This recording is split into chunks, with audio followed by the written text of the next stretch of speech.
You need to look at this like a kid who's going into this.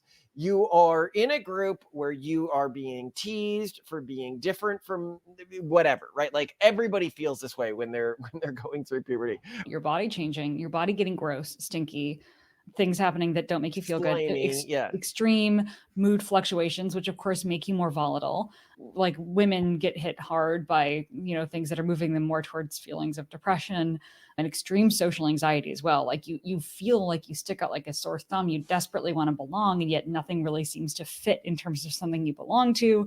Like all of these things is just the perfect storm for some form of, this is a solution. And you are desperate for affirmation. Then Yeah. you hear this is the solution to all this. And keep in mind, by the definitions of trans in today's society, Simone and I are actually trans. I'm just pointing that out to point out that I have no animosity towards this community. And I was in the GSA growing up, everything like that. This should be as concerning to actual trans people. This should to everyone else. Because it leads to these individuals who are joining what is essentially an extremist cult, beginning to represent the mainstream trans movement. It actually trans person just wants to live their life as the other gender. These individuals aren't like that. They just want to preach the cult message. Like once they join, all they care about is all of the things that differentiate the cult from the mainstream cultural group. This is actually, I find, to be the core difference between the trans cult and the real trans movement. Would you like to know more? So, Malcolm, I was at this grassroots political event, as I'm running for office now, state rep in Pennsylvania, and I got really frustrated at this event. And I'm getting concerned in general about the points of focus among conservative voters, who I, as a Republican candidate, am courting, because they seem to be focused on important issues, but the wrong things. So, for example, as we've discussed in numerous podcasts, conservatives are very concerned about the urban monoculture essentially erasing their culture, taking their kids and making their kids hate them and leave their culture and generally be miserable people. And, they don't want that, and they don't like seeing that happen. But then what they're focusing on in terms of like actual local issues are things like, they're letting anyone go into girls' bathrooms or locker rooms. And I'm like, dude, like teach your daughter self-defense and have her punch out whoever comes at her in the wrong way. I'm way more concerned about, if I had a daughter in any school, public or private, her coming to me one day and saying, I am in the wrong body and I am going to kill myself if I cannot change my gender right now. Yeah, and I want to talk about this in like a wider context here. So I want to be clear for our audience. I think that transness, so we'll talk about transness in different contexts here. Mm-hmm. I think some historic, like true form of transness is a real phenomenon that happens to some individuals. Totally. If we do if gender matters, right? Like if we do actually have like an internal gender in terms of how we perceive the world, it would only be natural or logical that some deformity within that would exist as well, that some individuals would be born with the wrong sort of gender expression or gender impulses. But if we look at it in a historic context, this is a fairly rare phenomenon, much rarer than something like being born with abnormal arousal pathways in which you are attracted to similar gender individuals and stuff like that. However, with that said, and this is what really got me interested in this morning, is I was talking with my wife, and she was like, if the trans movement existed when I was in high school, I would have been trans. If a movement had existed when I was going through these processes, that because she had anorexia, she had intense body dysmorphia. Yeah, where she felt really, really uncomfortable with how she looked going through puberty, to the point that it almost ended up killing her. And it's why she cannot, conceive naturally anymore. So she did extreme things in an attempt to resolve this body dysmorphia that she had. Mm-hmm. If there had been a community that told her, if you do X and Y, you will both be affirmed by a community. They'll tell you, you're great, we love you, love bombing, however you want to put it. Like you are perfect as you are. and that I would fix this for her, that she would no longer have this, she would have gone all in with that community. And here I want to point out that if you want to say no, no one is transitioning because they feel social pressure or as a way to get out of feeling uncomfortable during puberty, then you are denying our lived experiences. You know, Simone is saying, if this had been around, I would have transitioned, and it was clearly have been the wrong choice for me, knowing what ended up happening in my life.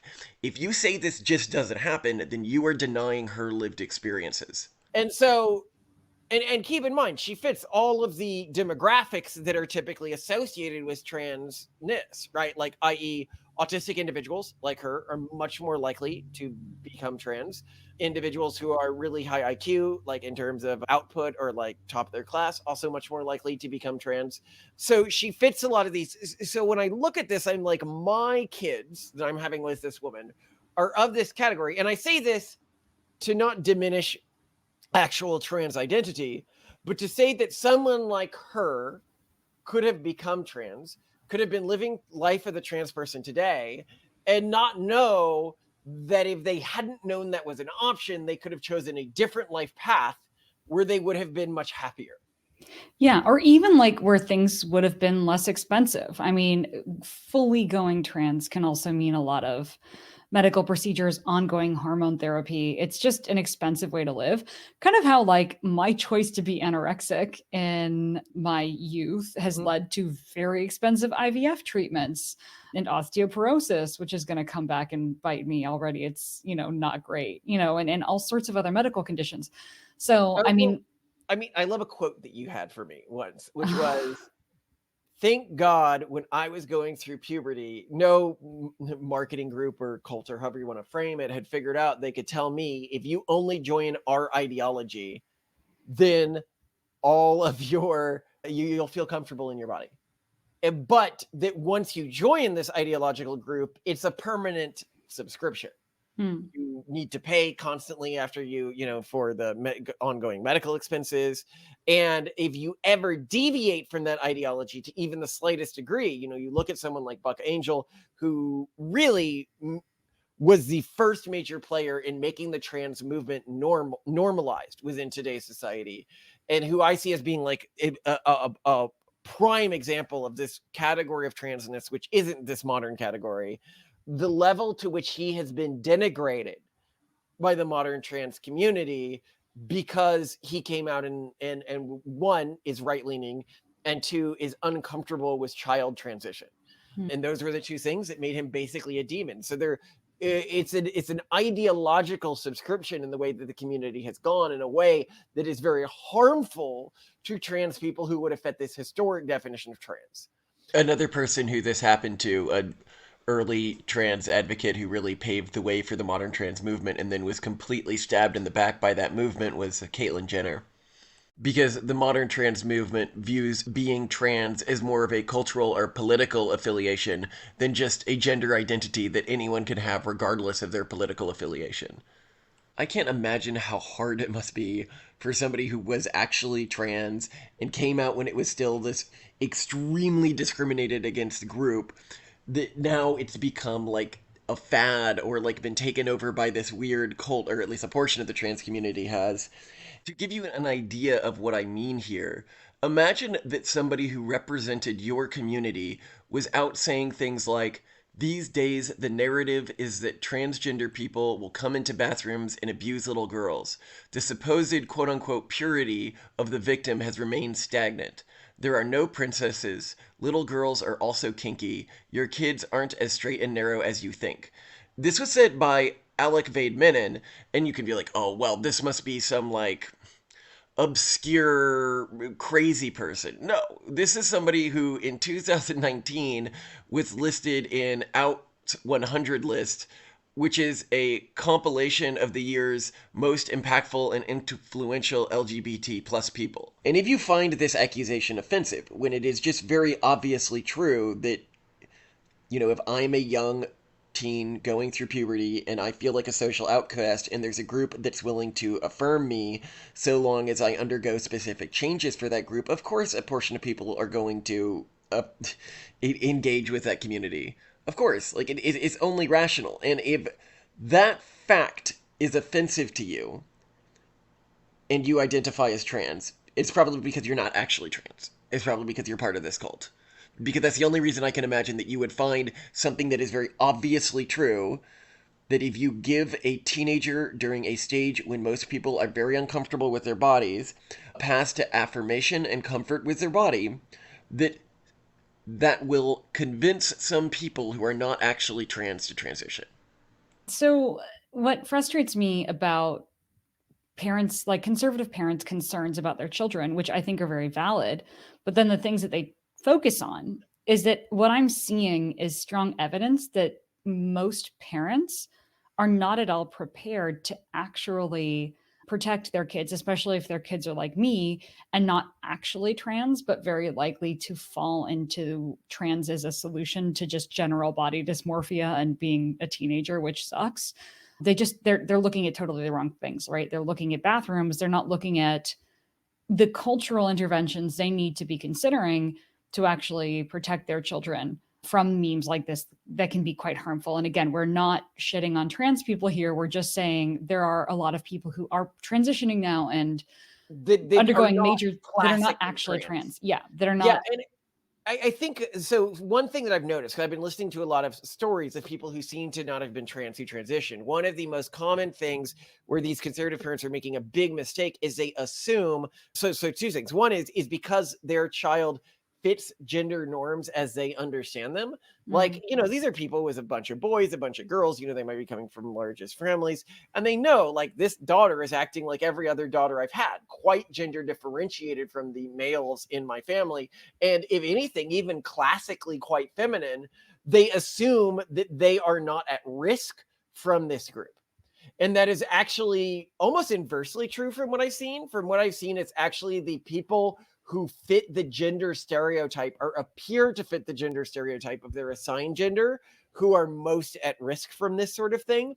What is ironic here is that what puts these conservative families at risk of having their kids transition when they're not actually trans is that they are taking the trans community at their word, assuming that the only people who would transition or at risk of finding this group and lifestyle appealing are those who act as if they are not their birth gender, when that is just not true. The community almost doesn't care at all how much somebody acts like their birth gender or thinks they are their birth gender. At the start, they care how vulnerable that person is to influence. It's much better to think of this modern iteration of the trans movement, the iteration that shits on all of their early past blazers, all of the early people who sacrificed for what is now called the trans movement, like a cult which has taken over the movement, then as actual trans people. They are just using the cover that this ideology gives them to spread. But also, like, obviously this would happen.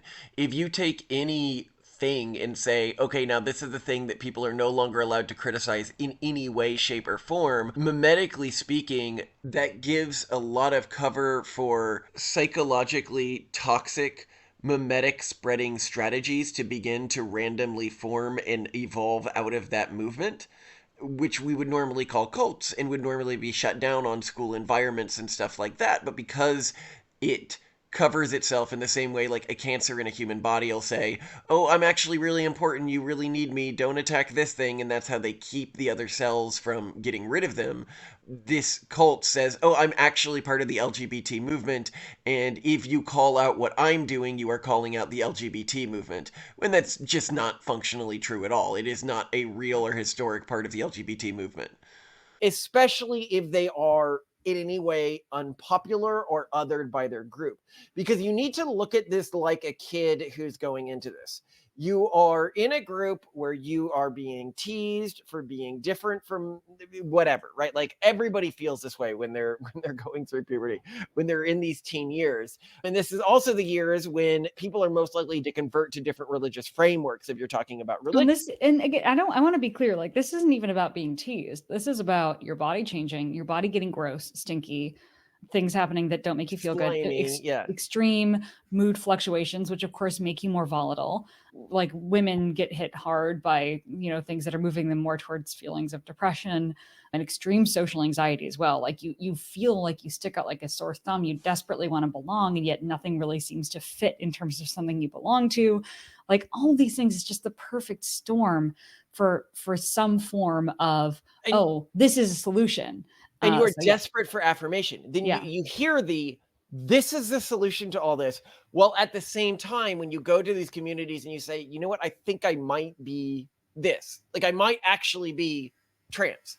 And keep in mind, by the definitions of trans in today's society, Simone and I are actually trans because we are agender, which is gender queer, which is a form of trans, i.e., I really don't care what gender I present as. I'm just interested in like efficaciously living my life, and I don't want to focus on that. And that makes me a form of gender queer, which is a form of trans within most definitions of trans.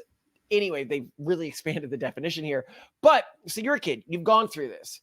And I'm just pointing that out to point out that I have no animosity towards this community exactly. But you and I was in the GSA growing up, everything like that. Like I really care about protecting the LGBT community where I can, while also admitting that there is a group that is socially converting right now. So I've grown up, I am unsure of myself. I have this thing that is an existential issue for me, comfort within my body because my body is undergoing a lot of changes. And now there's a group which says we can make you comfortable with your body. And whenever you go to them and you say, I feel like I might be X, all of a sudden you get love bombed. And within cults, this is the common tactic. People know I really love cult psychology. Basically, everyone in the community is all of a sudden telling you how great you are whenever you affirm a specific belief system, which is that you were born in the wrong body, or that, you are gender queer, or that you have any sort of non-normative gender representation. You get one, status within this community, and two, constant affirmation. Now, if you are a teen, and anyone, if you're a trans individual watching this, you must see, even if somebody wasn't trans, if they were a teen and there was a community that would provide this for them, how appealing that community would be, and how that community might lead them to making very serious, like cultural decisions and decisions about their medical engagement that could have incredibly damaging long-term consequences. And then what I keep seeing is individuals then go to psychologists, like their parents send them to psychologists because they see the individual is depressed. And most psychologists today have been taught only to affirm when an individual questions their gender. And Yeah. as such, now they're in an isolated environment. Why are psychologists doing this? It's not because they're evil. It's just because this is the course of action that isn't going to get them fired. It's like in tech, what they say, nobody ever got fired for choosing Microsoft. Like if you choose the default option, it is very safe for you. Well, this then creates a problem if in any individual going through puberty, you can do this thing, which I believe is true. I believe even me, if I had a group of individuals who are constantly pushing this, we will affirm you if you say you feel uncomfortable with your gender and adopt this ideology, even I might have been susceptible to this as like masculine presenting as I am. And what's really scary to me when I read these stories is they have this common element where it is an individual that may have been a bit of a social outcast, but otherwise was a, totally average individual, preteen. They encounter a group of friends, and then all of a sudden they become obsessed with this topic of transition. They believe they had always been obsessed with this topic of transition, even though everyone who knows them said, no, this is something that didn't matter to you before. And they believe that they will kill themselves if they don't transition. Like suicide becomes a major part of their identity during this pre-transition period. And when I hear about this as like a cultural package, especially in the context of somebody who's really interested in cult psychology and studying cults, this actually sounds very compelling. Like it's a compelling mechanism for delivering an ideological package. And I say this because if this is a memetic set that's spreading, this should be as concerning to actual trans people, this should to everyone else, because it leads to these individuals who are joining what is essentially an extremist cult beginning to represent the mainstream trans movement, because now these individuals who are going to be much more ideological prime, like a normal trans person, when I say normal trans person, like an actually trans person, just wants to live their life as the other gender. These individuals aren't like that. They just want to preach the cult message. Like once they join, all they care about is all of the things that differentiate the cult from the mainstream cultural group. How do you like if this does exist as a cultural subset, which I'm beginning to see evidence, especially when I look at this extreme, like, oh my god, if I don't do this, this is all I can think about, I'm going to kill myself. It's actually really common within cults in terms of convincing someone about this existential issue where they need to undergo something. Like within cults, classically, it's giving up all your money. But basically, it's a permanent change that you can't easily come back from and that permanently indebts you to the cult. Well, and what scares me about it, and from a cult standpoint and from any, standpoint, is typically once the family and friends of a person hears about this, it's too late. When they come to you and they're like, I'm going to join this cult, or I have to like change my gender. Well, because what most cults do is the key to cult conversion techniques. And understand, I don't think this is like an intentionally created cult. It's like an accidentally evolved cult. Yeah. I think trans people were real, and then an iteration of the trans movement that was very proselytizatory, like that proselytized a lot. The iterations of it that found out how to use these cult tactics accidentally ended up spreading faster than other iterations of it. And so essentially you got this branch off of what was the real trans LGBT community, which follows these cult patterns. And one cult pattern is to convince an individual that anyone who doesn't affirm you joining the cult is abusive, and therefore you should cut ties with those individuals, especially your core care network. So for many of these individuals, this was their family, this was their friend group. It tells you, or your birth culture, right? Like if you're trying to join a new cultural group, what they need to do, they need to convince you that your birth culture is antagonistic to you, and that your family, your parents, your closest support network is antagonistic to you. This is how you build dependency on the cult. And so they push this ideology on individuals where if a parent in any way says, I don't know, or I don't remember you always having this gender questioning, like maybe we should think about this, maybe we should talk to third parties about this, those individuals are now the height of abuse. Yeah. And they then begin to work in what a lot of people don't know is how easy it is to form memories that aren't real memories. Like implanted memories are actually very easy. In psychology, it's like one of the easiest things to implant memories in someone. If you have a group that's affirming a particular memory, they'll ask, like, did your parents ever abuse you? And first you say they abused you and not affirming you. But then if you remember vague ideas that maybe there was like actual physical or textual abuse, then when you mention the textual abuse, they begin to say, yes, that definitely happened to you. And because you get this affirmation for talking about this, they begin to work its way into your consciousness and you believe it actually happened. And then you push this on parents who might have otherwise been totally normal parents who were just concerned about your well-being. No, this is actually a very common strategy in cults these days. Implanted memories of textual abuse that didn't happen by your parents, because it separates you from your support network, which is obviously a thing of immense value to a cult, because then you see the cult as your core support network, and it's much harder for the people who would otherwise have the most interest in pulling you out of the cult to do so. As to why these sorts of behaviors begin to evolve within the modern trans movement, it's simply because, not anything about trans individuals specifically, it's simply because it was a part of society that you weren't allowed to criticize, and whenever you have a part of society that you're not allowed to criticize, that's a perfect area for cults to begin to arise, because behavior that would otherwise get called out is not getting called out. And now there's nothing the parent can do, because anything the parent tries to do to separate you from the cult drives you further to the cult and further away from them. So, okay, what I really want to get to in this discussion, which I think is so important, is, a lot of parents are just, like I'm saying, focused on the wrong thing, like bathrooms. Oh my gosh, this is a big problem.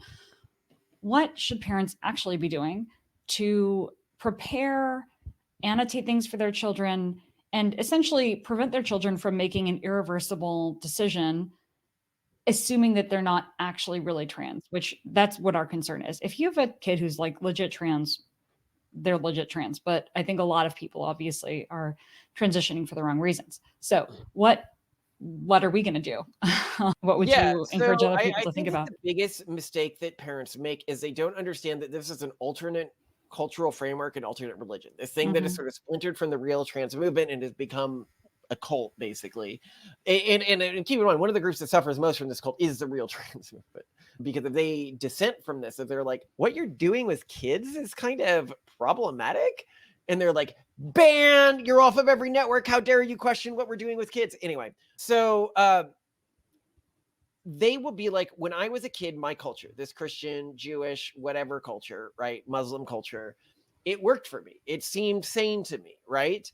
But what they don't realize is they were in an environment where the majority of people affirmed that culture or didn't question that culture. Their kids who have their genetics are now in cultures where the majority of people see that, for example, conservative Christian culture as strangely as they would see a trans individual. Like they're like, oh, you're of a weird cultural subset. Your kid has to go, if you're like a conservative Christian kid in many, or conservative Mormon kid in many environments today, they are seen as weirdly as a trans kid would have been seen as your day. And if what kept you was in your culture was a normalization, was the fact that people didn't constantly question it, when you just say, oh, well, of course, Jesus fulfilled the messianic prophecies, so I believe in Jesus, and that doesn't hold for this generation because they're going to actually be questioned on that. And from an external perspective, he didn't really affirm them that well. To word this another way, I love real crime and mysteries today. If I heard about a group of friends who were like, yeah, our friend died. And then after he died, I swear to God, he like came and talked to me afterwards. And almost everyone in this extended group of friends, we feel like we've engaged with him afterwards. And then and he disappeared from his grave when we then went to check his grave.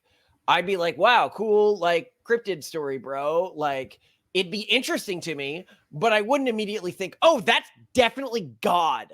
That is God right there.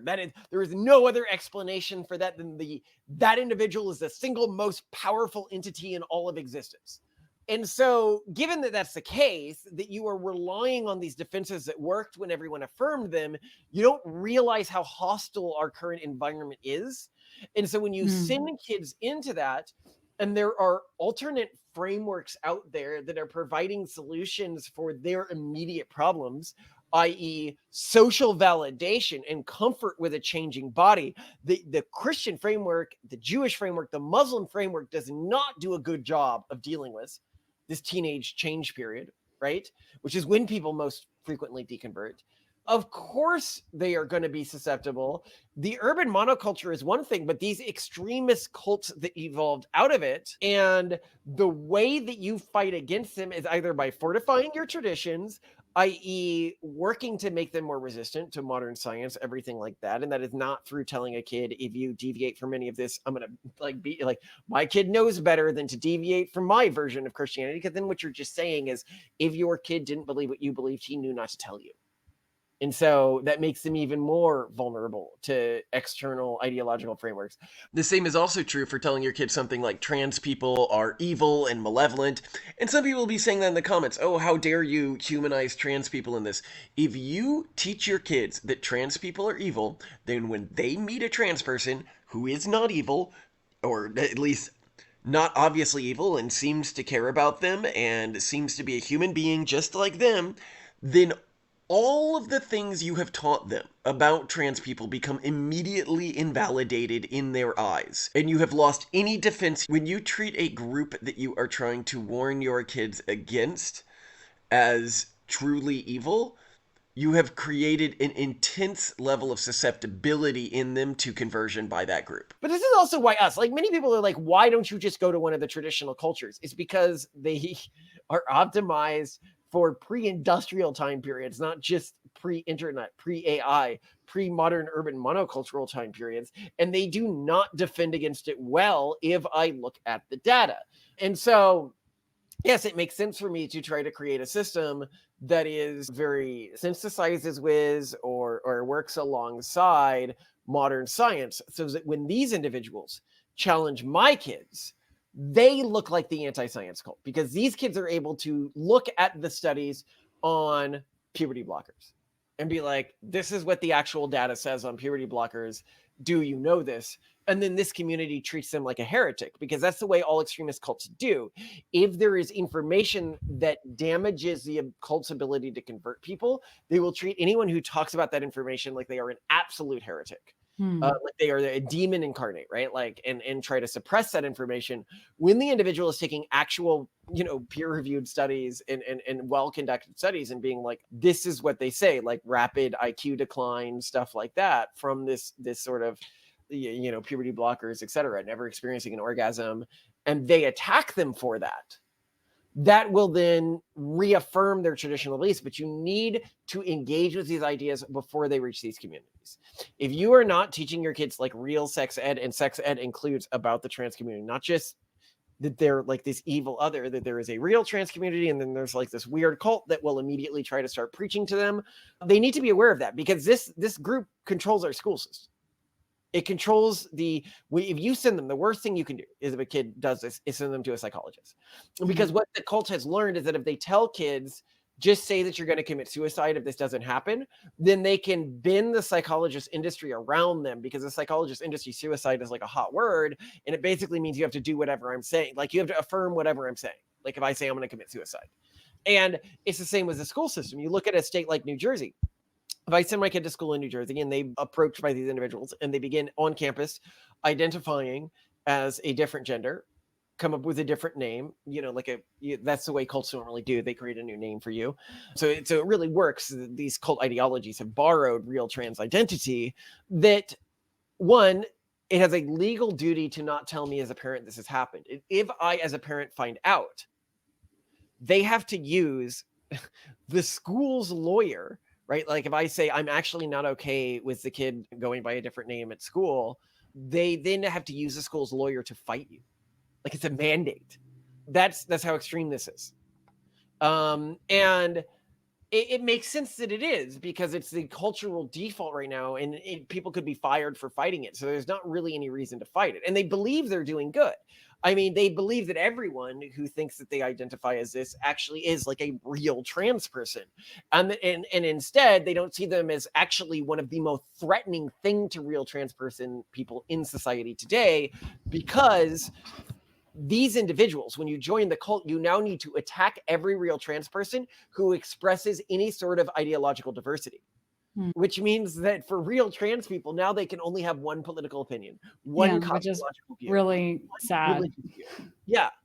Because I mean, a lot of people legitimately and less optimally transition to have a sense of belonging, because they feel like, this is what fixes the feeling that I had that made me feel so out of place. And then to only be able to continue belonging if you are only following this very narrow line just seems torturous. But one thing that I'm thinking about a lot for our kids is friend network. I mean, I think a lot of this blindsides parents because they don't realize that online or at school or elsewhere, their kids are hanging out with other people who are coming to this conclusion. And these are good faith people. I'm not saying it's bad. I'm just saying, like, I think this is a clear pathway.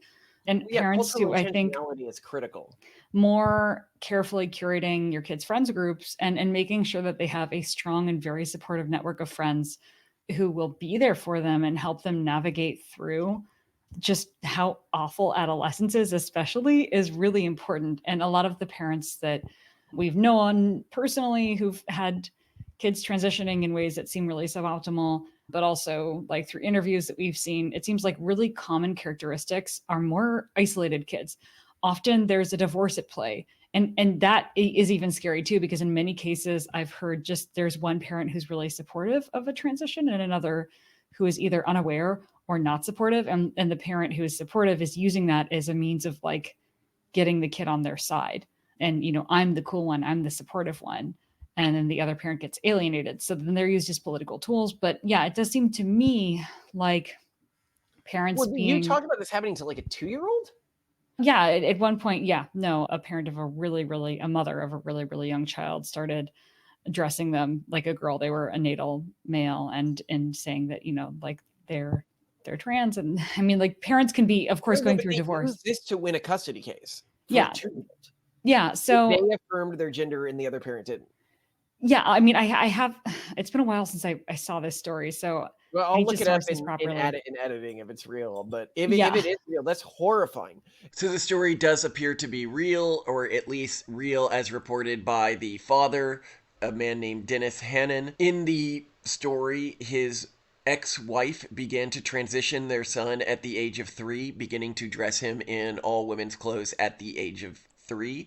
And the son was never diagnosed with gender dysphoria. However, she did start him on puberty blockers at the age of 9. Now, anyone who knows a 3-year-old or 9-year-old kid knows they don't even have a concept. My kid, I have a 4-year-old right now. He does not understand gender at all. He cannot get gendered pronouns right. He cannot consistently tell a girl from a boy. And we don't really push him on it because I don't think it's that important. I think it's a weird thing the society over focuses on. But the point I'm making is a 3-year-old definitely does not have a sense of whether or not they are a boy or a girl yet. If the story, as reported, is true, the son absolutely did not make these decisions for himself. And that's why I'm misgendering him, because this would be an instance where I'd say, yeah, this individual is not actually a trans person. This is someone who was separated from all of their other support networks, raised in a cult, and basically told by the only person they had left that they will only receive love and affirmation if they transition. And it seems pretty obvious that that's what's happened if the mom was already dressing them in all women's clothing at the age of 3 and put them on puberty blockers by the age of 9. And as a trans person, if you want your community to ever be accepted, if you want your community to be accepted by the mainstream political body of this country, you need to be attacking these people before they enter the right-wing media. You need to be attacking them louder and more vociferously than anyone on the right. Because no sane thinking person is going to support a movement that is doing stuff like this to children. And keep in mind, if you divorce someone, and this is why it's so critical to not marry someone you might divorce, how vindictive they can be along these lines, because it's like an instant win. Mm-hmm. If you side with this dominant cultural group, you win your kids and you win the income, the additional income that provides you. And another thing I notice, a lot of people who are outsiders, they're like, why would a kid do this? Don't they understand how, ghoulish a lot of people look when they transition like this? And it's because that's not the way they're contextualizing transition.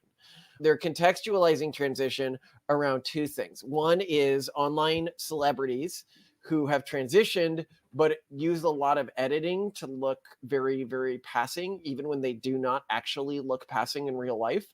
Mhm. Dylan Mulvaney is a great example of this. ContraPoint is also a great example of this. These individuals don't really look passing if you see them outside of the completely dolled up context of extra makeup, extra lighting, any additional editing, because they're in this environment. And so this is a pretty universal phenomenon. A lot of aspirational figures of any type. And this is like whether you're a super like masculine weightlifter guy online or whether you're a super sexualized like female model online. Like there's a lot of photoshopping that like makes everyone think that some unattainable reality is actually attainable if they do the right thing. Almost nobody really passes except for Asian young men or young women after they transition. That's the one group where I really see passing.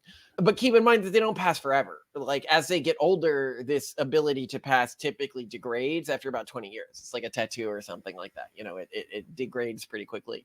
But the other thing here is that they are defining what they think they will be like trans, and you see this within the trans community, off of anime characters.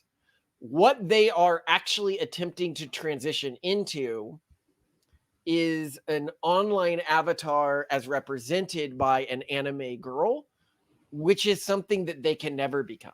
And this is actually, I find, to be the core difference between the trans cult and the real trans movement. Do they identify with anime avatars, or do they identify with however they actually look? This is so funny because one of the reasons why I became anorexic was like primarily like the media I consumed was anime and manga.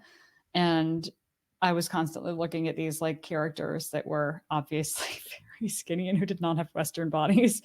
And it made me hate my body even more. So that Well, is talk about it. an You couldn't interesting find thing. any like bras that fit you in Japan, for example. Yeah, well, nothing. I mean, nothing. Actually, a lot of clothes fit me in Japan, but yeah, like, but I was aspiring to a morphology that I could not achieve. Period. In my body dysmorphia, and it's interesting that you point that out. That like anime girls are a common denominator, a common villain behind all this. No, he's not a villain, and I think people overly may accuse anime. I'm not Transformation. accusing anime girls. I'm sorry, Malcolm. Excuse me. We love anime. Transformation is a common theme within anime. No, I'm But not. I also think Transformation has nothing to do with this. It's just that they're pretty and they're cool. no, I think you're missing the point here. I think that they use completely fictionalized iterations of themselves within environments where that is normal, and in online environments today, and this is something that the previous generation didn't have to deal with. They don't realize the threat of this. They don't need to actually pass in the same way that trans people in the past needed to pass. Their voice needs to pass and their character needs to pass, whether you're using AI filters or anime filters and stuff like that, because they are fighting for status hierarchy. They are fighting for approval as any human would, right? Like that's what we all do. Yeah, sure. The problem is this creates unrealistic expectations around what happens after transition and overly rosy expectations around what happens after transition, so that individuals go into transition expecting things that just are likely not going to happen. And it's a problem when this is oversold, because when you are a guy and you are constantly denigrated by society, and Oh what yeah, you and when are you're a guy and you hit attaching yourself puberty, I for- think hold on, I just want to emphasize that when you're a guy and you hit puberty, it's very different from women. Like I think women are more likely to feel a lot of body dysmorphia and a lot of like really like big discomforts with what their body's doing. Whereas like men, I feel like one thing that's under discussed when a man hits puberty is that, oh, guess what? The world is going to screw you over now. Everything's going to be harder.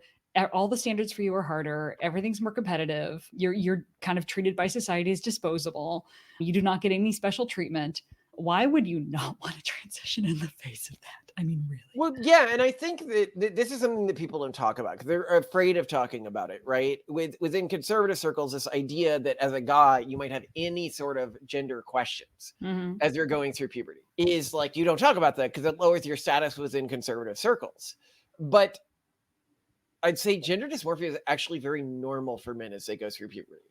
The idea of, wouldn't it all be so much easier if I was just the other gender? And wouldn't it? I mean, honestly, though, women have it easier. And men have the ability to emulate a female mindset. You're like, oh, wouldn't it be easier if I was taking on this other role within sexual interactions? And then can't I use that? What people don't realize is that while there are real trans people who have these parts of themselves, okay, that are just loud and screaming at them constantly without interacting, without being elevated by an outside group, Right.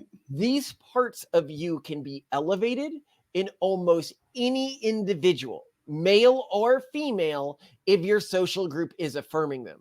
But the problem is that they can then come to dominate you. And they can come to dominate you in a way that hurts you, that wouldn't have hurt you had you not engaged with it. In the same way that something like cocaine or heroin, like, yeah, okay, once you do that for the first few times, then yes, it does really make you feel better. And yes, it does become a part of your life. But if you had just known the first time somebody dropped this on you to say, no, thank you, I'm not engaging with this peer group anymore. I see that if I do continue to engage with this peer group, it will cause long-term damage. Kids need to learn that.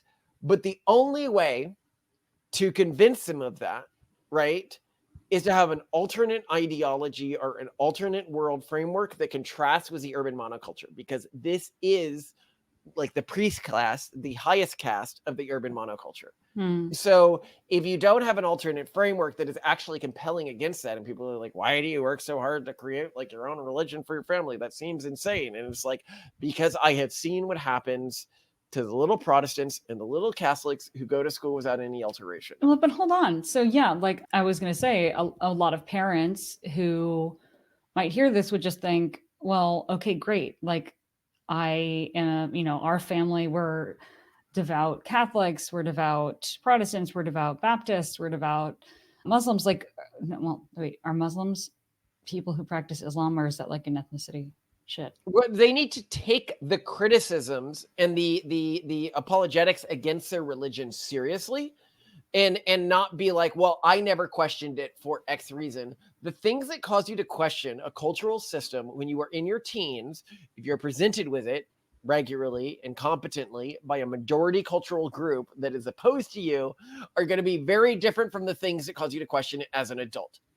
And a lot of them default to the answers that earn them credit within their social hierarchies as adults that are majority that religion or majority that cultural system. Hold on, I don't know if you answered my question. Like, a lot of people think that their religious culture is strong and therefore their kids won't be okay. vulnerable. Yeah, and what I'm saying is, how do I know your religious culture isn't strong? Mhm. Is it traditional evangelical Protestantism? Is it traditional Catholicism? Is it traditional Islam? If it's traditional, then it is not strong. Okay. Those are the cultures being molested. I would note here that I have seen traditional cultures work when the only people your kids interact with up until they're around the age of 21 are other people from your cultural group. But even then, I've seen people go wildly off the rails when they come from traditional cultures because they just don't have good defenses to these more modern, antagonistic, memetic sets. And this actually is something we might do a full episode on in the future, but it's very interesting. When I look at the religions that are hit by declining fertility rates, typically the age of the religious tradition correlates to how severely it's going to be hit by declining fertility rates. With, very old religious systems like Hinduism and Buddhism having very, very low fertility rates, or within the Christian traditions, Catholicism and Orthodox having fairly low fertility rates, while Protestants have middling fertility rates, and Mormons, while they're still falling, have higher fertility rates, and Amish have higher fertility rates. With Amish actually being a very young tradition for people who don't know that. They're, only like 200 years old, 300 years old. Okay, so basically the only way that you know that you've built a strong culture that will actually prevent your kid from succumbing to essentially like incorrect transitioning as a result of just, body dysmorphia, general body dysmorphia that's not actually... That is very normal during puberty. That's Everyone very, has body routine. dysmorphia. Everyone feels body. uncomfortable with their body. Yeah, so like if you have a traditional culture, you are not protected. And what you need to do to protect yourself is in some very carefully curate your kids' friends groups and make sure they have a very good emotional support network to broker them through puberty in a way that won't lead them in directions that you think will be very damaging, to make sure that they understand from the get-go that when people say that this is the easy answer, it's not, and here are the reasons why, right? Mhm. And what else would you advise? Well, no, I think engaging with, so historically, you didn't need to understand the arguments against Christianity when you're in majority Christian communities. You didn't need to understand. If you engage with these attacks against your cultural system as if you are just engaging them to argue against them, you won't fully appreciate them. You need to engage with them as if you believe them, as if you were persuaded by them. Attempt to steel man them, not straw man them. Because if you don't, then you will not understand the impact they have on your children. Cultural systems that survive by simply isolating themselves will not survive. The stressors that you are undergoing in modern civilization are very different than they are historically. And then in addition, I say there's a group of people who listen to this and say, but I'm just purely secular. Well, you have to understand, being secular may as well be in a cult today if what you're listening to is the research. Because the psychologists, the people who run your schools, they don't listen to the research anymore. They don't listen to data anymore. They listen to cultural extremist viewpoints, and they're increasingly taking over the institutions that output the research. So secularity is no longer an option. Secularity is an extremist cult. And being an extremist cult, you need to find out how to defend your kids around that, but also how to teach your kids to hide it. Many religious systems, and this is something I often see when people teach their kids just secularity, The kids go out and they just repeat the studies to these groups, and they don't realize that that's what gets them crucified. You need to teach your kids to not engage with the groups, but also hide from them their real perspectives. Because if they don't, they will get crucified. They won't get into college. They can even get arrested. Right. These So kids, if your kid has conservative views, teach them how to code switch at school to yeah, appear progressive so that they don't become ostracized and hated and therefore find themselves deeply unhappy in school. Right? yeah. They need to learn to code switch. Just appearing conservative all the time doesn't work anymore. It needs to be like, our society is controlled by a cult. How do I interact with that cult in a way that doesn't end up with me getting crucified? Because that's the basic reality of kids growing up today. They are in a society that's controlled by an aggressive cult that wants to stamp out anyone who shows immunity to its memetic subset. I love that. So the the gist to, or the answer to parents who are like really deeply concerned about bathrooms in their schools is, don't worry about the bathrooms. Make sure your kid has great friends that you trust and respect. Talk with them in a sober minded and respectful fashion about what actually is happening culturally and what may tempt them to do things that could be really damaging to them over the long term. And don't strawman it, steelman it. And then, third, teach your child how to act progressive in school environments so that they can thrive and be socially accepted, and probably also thrive in the modern professional world if that's where they want to go. Very interesting. Steel man the science here. These Mhm. individuals who do not teach their kids about, like, if you teach your kids about LGBT culture and you are doing that in a way that demonizes that culture, you are dooming your children. You need to treat it with respect as other humans, as if it was just another religious subsect. Hmm. In the same way that, Jews, and that affirms that they may have attraction models or stuff like that that are different from those that are approved within your culture, because people are changing. We know this from the Tide studies. These arousal patterns are much more common in the younger generation. So you need to not be overly antagonistic towards them, but find out how to make them work within your cultural system, right? Hmm. A kid coming to you and saying, "I think I'm attracted," like you have a male child and they're like, "I think I'm attracted to men." You, if your default response to that is, "Then I reject you," you've lost. You've lost. You've just lost. If you say, "Well, love the sinner but hate the sin," no, that doesn't work anymore. You need to find realistic ways of engaging with this, and you need to educate them before they hear about all of this from individuals who want to use it to drive a wedge between them and their birth culture to create a cult. And And in again, terms of what not to do, don't shelter your child. Do not denigrate this other yeah, culture, or the concept of becoming trans or anything else. Like, and honestly, like, another big instinct that teenagers feel is rebellion. If you basically say, here's what you can do to make to me rebel, yeah. absolutely furious, guess what, you're setting yourself up for some trouble, right? So we're gonna have to be careful about that. Yeah, and um understand that this isn't like things in the past. Like, I was a hardcore, like, goth punk scene kid. Simone underwent her own cultural rebellion. This is as if there was a cultural subset for teens that once you joined, you couldn't leave. mhm. Yeah. So make sure, any rebellion that you do drive your kids to is one that does not lead to permanent life changes that they cannot reverse. But yeah, we'll see how things evolve as our kids reach that scary adolescent phase. And I'm excited to see how it plays out. And final thing I suggest is, when people are like, "Why do you do these tract videos? Why do you do this weird religious stuff?" We are trying to create a cultural subset that's resistant to these sorts of memetic self-replicants, and or memetic prions, whatever you want to call it. And we want to create one that can be used by people within the Abrahamic faith traditions as sort of a backup religion for their kids, in the same way that we're like Judaism is the backup religion for our kids, as the approved alternative to the urban monoculture.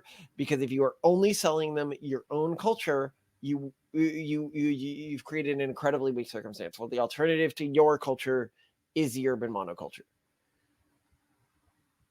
I like it. And I like you. I love you.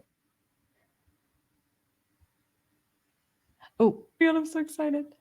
I just spoke with a journalist as a politician running for office or whatever, attempted politician. And at the end of the call, he said, wow, I've had a lot of these interviews because his whole thing is covering state policy in Pennsylvania. And this felt like a real conversation. This was really unique. And I'm like thinking, like, what are your calls like with the other people running for office? Is it like, are they talking to you in binary code? Is it just like, No, I think they're talking like bureaucrats. I mean, you've seen these people, right? They're just like, these are my points, and they're afraid of negative stuff coming back to hit them. Oh yeah, he did say that right after. I was like, by the way, if you want to just eviscerate me, go for it. Like, negative coverage is welcome. Do not feel guilty.